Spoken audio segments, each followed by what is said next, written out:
and the surviving spouse was not added. Last year, we looked at from and after January 1st, 2025, a qualified homeowner who is an American veteran who has been honorably discharged from military service, has reached 90 years of age, owner before January 1st of the year for which the exemption is claimed shall be allowed an exemption from all ad valorem taxes on the assessed value of the homestead property. This bill would also include the surviving unremarried widow of said veteran. So on line 132, you see the language from and after January 1, 2026, qualified homeowner who is unmarried, surviving spouse of a homeowner described in subparagraph I shall be allowed an exemption from all ad valorem taxes on the assessed value of the homestead property, and unremarried surviving spouses of homeowners classified as totally disabled under the Federal Social Security Act, Railroad Retirement Act, and any other federally approved by the U.S. Department of Revenue. So this just adds the surviving spouse. And I believe that the language is also on line 156. It says the exemption provided for in the 2E, 2I of this section shall apply to the exemptions claimed in the 2026 calendar year for which reimbursement is made in the 27 calendar year, and to exemptions claimed for which reimbursement is made in subsequent years. So we're just adding the surviving spouse of the 90-year-old honorably discharged veteran from ad valorem taxes. So that's the explanation of the bill. Are there any questions? I'm sorry. Thank you. Essentially, the bill is going to just provide the exemption to the unremarried widow of the veteran or the spouse of the veteran that was dishonorably discharged and at least 90 years of age. And it starts in calendar year, I believe, 2026.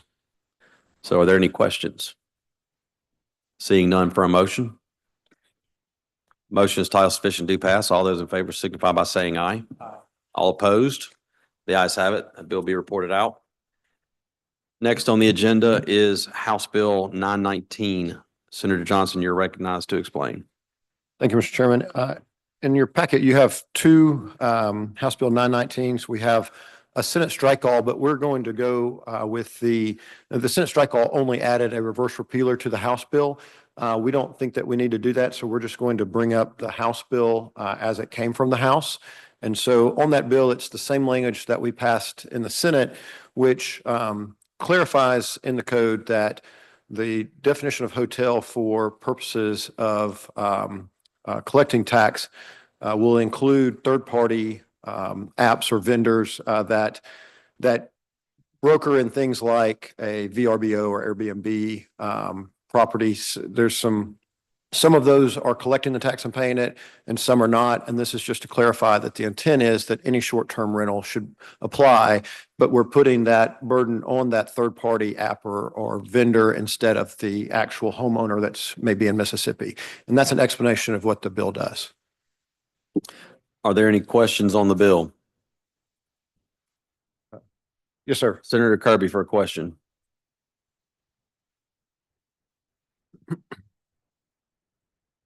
There it is. I probably looked wrong. When I was looking at the original you said we were going back to, Yes, sir. did it not have a reverse repealer? Correct. No, the original one from the House does not have. Oh, it says effective date. Excuse me, I looked at it wrong. Thank you, thank you. Excuse me. Thank you, Senator. Any other questions? Seeing none, for a motion. Motion is title sufficient, do pass. Motion is title sufficient, do pass. All those in favor signify by saying aye. Aye. All opposed? The ayes have it. Next is House Bill 1644. Senator Johnson, you're recognized to explain. Thank you, Mr. Chairman. This one is a Senate strike all amendment, and it is the broadband bill. Again, similar, we put the Senate language that we passed a couple of weeks ago. Reminder of what this bill does is that it extends the repeal dates for the broadband credits, and it also improves the law and updates it by putting minimum standards for what broadband must that is being installed, minimum standards that it must meet. It puts a cap on the amount of the tax credit. Currently, there is not one. It puts it protects the state from giving credits to companies who are using the BEAD dollars. So they can't double dip. They can't get federal grants and then use that grant to get a tax credit in Mississippi. And then it also puts a time period for 5 years, June 30th of 2025 to July 1st of 2030 for these credits, the installation to be done.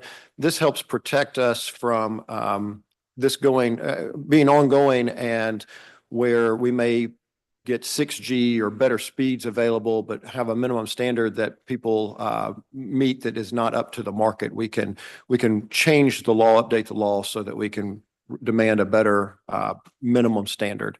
And that's an explanation of what the bill does. Are there any questions on the bill before you? Motion's title sufficient, do pass as amended. All right, the motion is title sufficient to pass as amended. All those in favor signify by saying aye. Aye. All opposed? The ayes have it. The bill be reported out.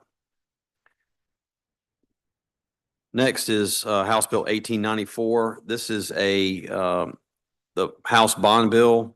I do have an amendment for the bill, and this is obviously a vehicle that will be alive if is needed, but the amendment that we will have, we had some corrections from IHL, amending on line 378 by striking 3.5 million and inserting in lieu thereof 5.5 million. And it furthers amends by striking lines 379 through 383. And it also amends on line 4,721 by striking 30 and inserting in lieu thereof 29. The bill does have a reverse repealer in it already. So these are just some amendments that the IHL wanted to get corrected now before moving on. Be happy to yield for any questions. No questions on the amendment. Move adoption of the amendment. All those in favor say aye. All opposed? The ayes have it. On the bill, are there any further questions? Title sufficient, do pass as amended. All right, motion is title sufficient to pass as amended. All those in favor signify by saying aye. All opposed? The ayes have it. The bill be reported out. Next is House Bill 1901. Senator Johnson, you're recognized to explain. Thank you, Mr. Chairman. This is the new market tax credits bill. We passed one very similar to this a couple of weeks ago. This bill, like our bill, extends the new market tax credits. The change that is in the House bill versus the Senate bill is that they take the annual cap from 15 million to 16 million. And that's an explanation of what the bill does. Are there any questions on the bill? Seeing none for a motion. Motion is title sufficient, do pass. Motion is title sufficient to pass. All those in favor signify by saying aye. Aye. All opposed? The ayes have it. That bill be reported. We got one more bill. It's not on the agenda. It was passed in a committee that met right before this, and it's House Bill 1095, and I'm going to recognize Senator Thompson to explain the bill. Thank you, Mr. Chairman. Members of the committee, House Bill 1095 creates an exemption for leases that are granted by the Department of Marine Resources for on and off bottom oyster leases, that those leases be exempt from county and municipal taxes. The issue, as I understand it, is the department, the state of Mississippi owns the water bottoms where these leases are. The department is authorized by the Secretary of State to maintain those bottoms. The department is authorized to lease those bottoms to individuals for development of oyster reefs and oyster leases. Then the county would have to tax those improvements, but there are no improvements because anything that's put on the bottom stays on the bottom and remains property of the state. So to prevent the counties from having to go through the process of assessing the leases and then having to go back and, from what I understand, retract those assessments, this would exempt them from having to do that. The bill is endorsed by the Assessors and Collectors Association, and I also have letters from the Jackson County Tax Assessor and the Harrison County Tax Assessor who do not oppose the bill. That's a brief explanation. I'm happy to answer any questions. All right, you heard an explanation of the bill. Are And I there would any like to que- point out, Mr. Chairman, it passed out of Ports Marine Resources unanimously. I'm sure it was through your leadership it did so. Thank you. Are there any questions on the bill? Seeing none for a motion. Motion is title sufficient to pass. All those in favor signify by saying aye. All opposed? Not a unanimous vote, Senator. Do we need division? No. Okay.